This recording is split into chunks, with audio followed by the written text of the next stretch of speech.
வணக்கம் உறவுகளே. நாம் இன்றைக்கி நமக்கு கிடச்சிருக்கிறது ஒரு கட்டா மீன் குஞ்சு தான். நாம் இந்த மீன் குஞ்சை உயிர் இரையாக பயன்படுத்துறதுக்கு தான் நாம் ஒரு தூண்டில் ரோல் ரெடி பண்ணி அதை உயிர் இரையாட்டே நாம் கொறுத்து போட்டுடலாம். நாம் தூண்டிலை கட்டி ரெடி பண்ணிகிட்ருக்கோம். இதையும் நாம் உயிர் இரையை பயன்படுத்தி பார்ப்போம் நமக்கு என்ன மீன் கிடைக்குதுன்னு. தூண்டில கட்டிட்டோம். நாம் இனி இந்த மீனை உயிர் இரையாக கோர்த்து நாம் கடலுக்கு போடலாம்.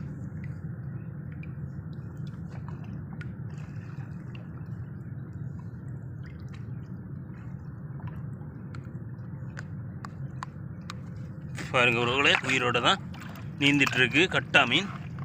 அருமையான கட்டா மீன் ரொம்ப கலராக வெள்ளுன்னு வெள்ளி மாதிரி இருக்குது பாருங்கள். நாம் இதை வால்லையே கொறுத்து கடலில் போட்டுடலாம். இந்த மீன் பயன்படுத்தி நாம் பெரிய மீன் கிடைக்குதான்னு பார்ப்போம். இதை பயன்படுத்தி பெரிய மீன் கிடைக்கும்போது அந்த காணொலியை நான் பதிவிடுகிறேன் உறவுகளை. நாம் இப்போ கடலில் தூக்கி போட்டுடலாம். கடலில் தூக்கி போட போகிறோம். கடலில் பாருங்கள் உறவுகளை, தூக்கி போட்டுட்டோம். நமக்கு இனி மீன் கிடைக்கும்போது பார்த்துக்கலாம். கிடைக்கும்போது அந்த காணொலியை சேர்த்து இதிலே பதிவிடுகிறேன் உறவுகளை.